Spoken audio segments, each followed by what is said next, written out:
I'm Ramin. And I'm Dan. And we're two blokes and a mic. And as you can see, Dan has a sexy new microphone. It's lovely, isn't it? Yeah. I got a mic. It's awesome. How's my voice now? It sounds phenomenal, man. It really does. It makes such a difference. And we had this conversation when we did our Zoom tweaking video. The microphone you use makes all the difference in the world. Yes, it does. Maybe we should go back and do that one again. That's not a bad idea. We'll go back and redo our videos with better microphones. So today's episode is going to be about multi-factor authentication. Many of you have heard this term. Wonder what it is? Dan, take us away. Okay, so why do you need it?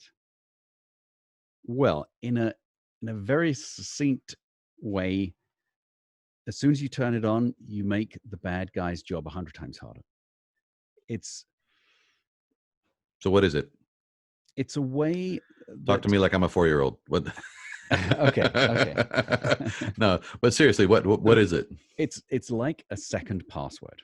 Okay. So what happens is you have your normal password, and hopefully that will be relatively complex, not like password 123. That never happens. That never happens, of course. On a sticky under the keyboard. Yeah, or just stuck to the monitor. Stuck to the monitor. So what it does is it ties to the account, and it can be a number of different ways. It can be a text message, or you can use an application that has a code that changes on a frequent Once every basis. 60 seconds typically is the code flips, and it's a randomly generated code. 30 to 60 seconds. And I mean, it depends on the application, and it depends on a lot of different things. But essentially what happens is you log in, and all of those times where you click save this password, now it's not so bad if you click that save password rather than typing it in each time. Because the real authentication happens in the next step. Yeah. So you put your username in, you put your password in, you hit enter, and then it prompts you.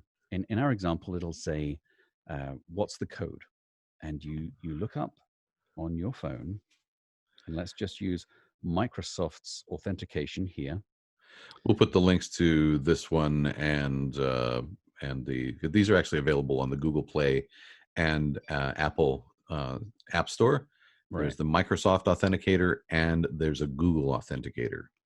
So you see all of these different accounts. Obviously, I'm not going to show you the details, but even though this is recorded and the codes would have changed, and I could do that. Anyway. Yes. And what happens is you tie your account to one of these authenticators, and that code changes very frequently. So you put in your username, put in your password, and it'll ask you for that code. You look at your application, and sometimes in the Microsoft application anyway, it'll ask you to authenticate before you even open the application. Correct. In another security detail. But you log in, and it'll show you that changing code. You type that.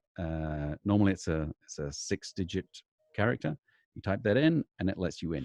The other way to do it is, actually there are a few, but the other way is a text message, and the site will send you a text message. Correct.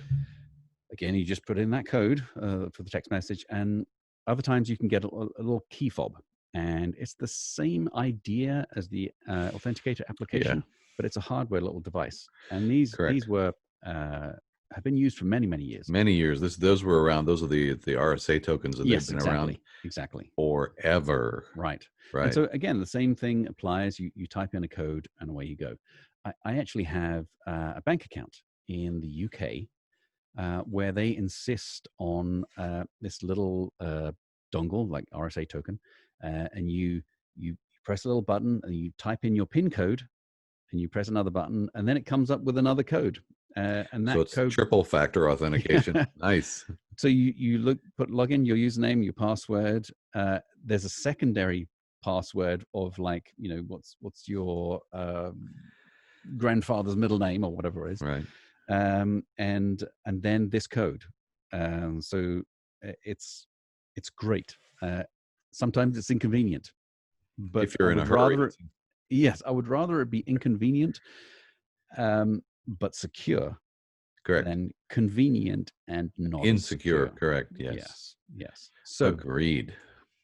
I Yeah, want to no, encourage every single one of you to turn on multi-factor authentication for all of your applications that it's available. yes. Microsoft Office 365, Yep. Adobe, Dropbox, Box, you name it. Yeah. Google's Bas- G Suite. G Suite. Basically, if it's an online service of any kind, you should probably turn on 2FA. It For most likely has yeah. an option. You just Yes. got to drill down, turn it on. It'll ask you to log out. You log back in with your username and password, and it'll display a QR code. You take Correct. your application, the authentication application. You say, I want to add a new account. It'll come up with a camera. You just show your camera to this QR code, and it'll go, boom, found it. Here's your code.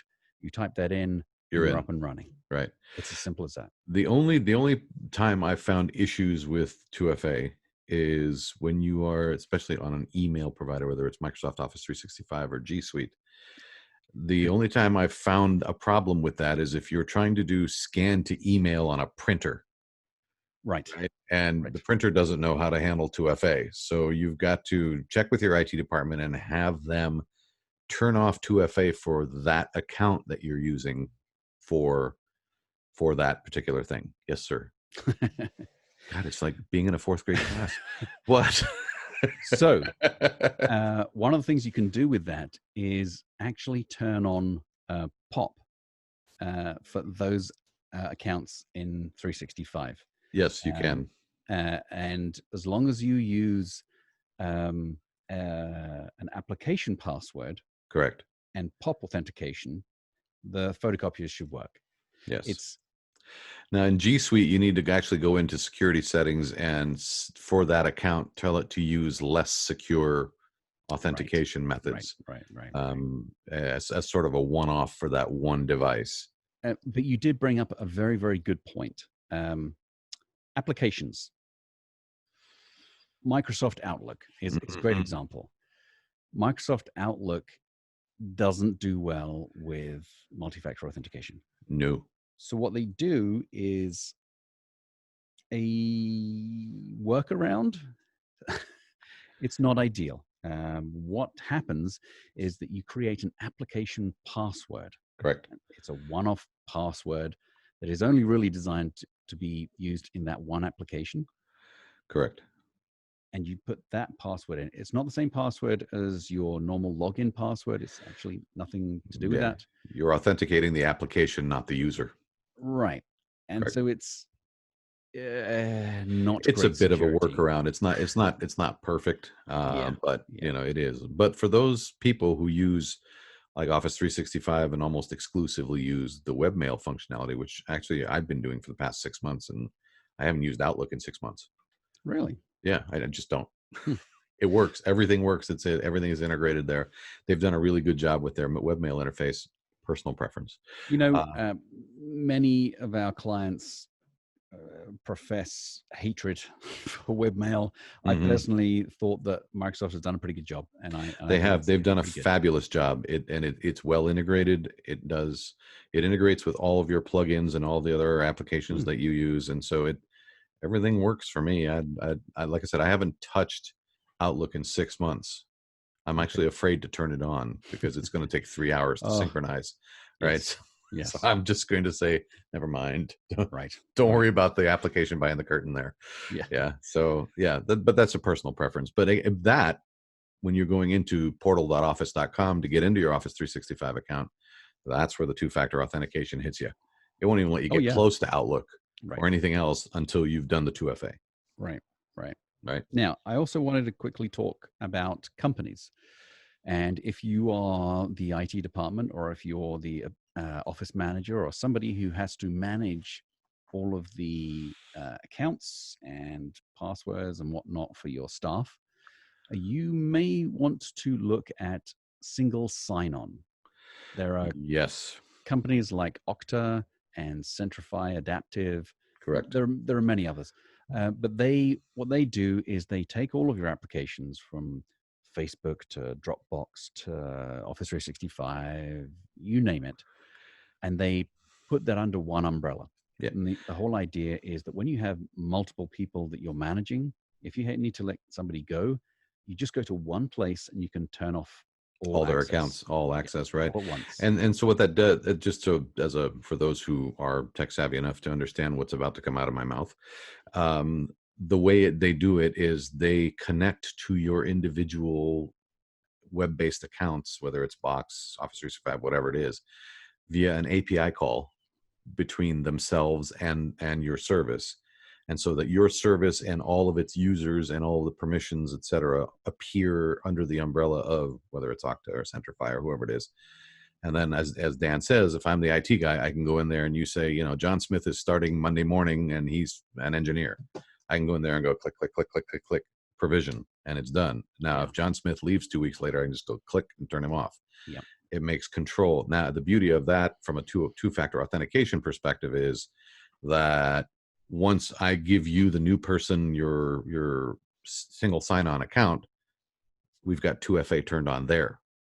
So you 2FA into single sign-on, and then you single sign-on into all your applications. And actually, it's a little better because it won't allow you, depending on the SSO platform, but it won't allow you to log in directly to that other service. It'll reroute you. You have to go through the SSO. Right. So Okta is by far the biggest player in this. Yeah, they are the big gorilla in the space. They do a great job. And but if you don't like Okta, there are tons of other ones.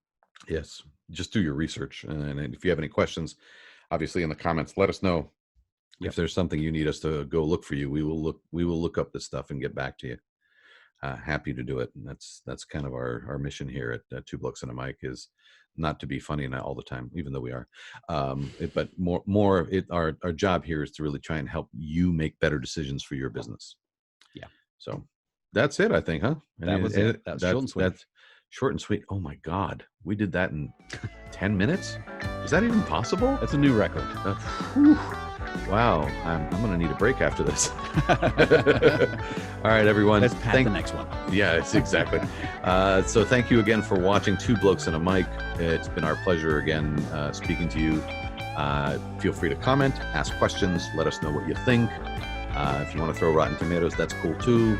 Just let us know. All right. Have a wonderful evening and talk to you soon. Bye now.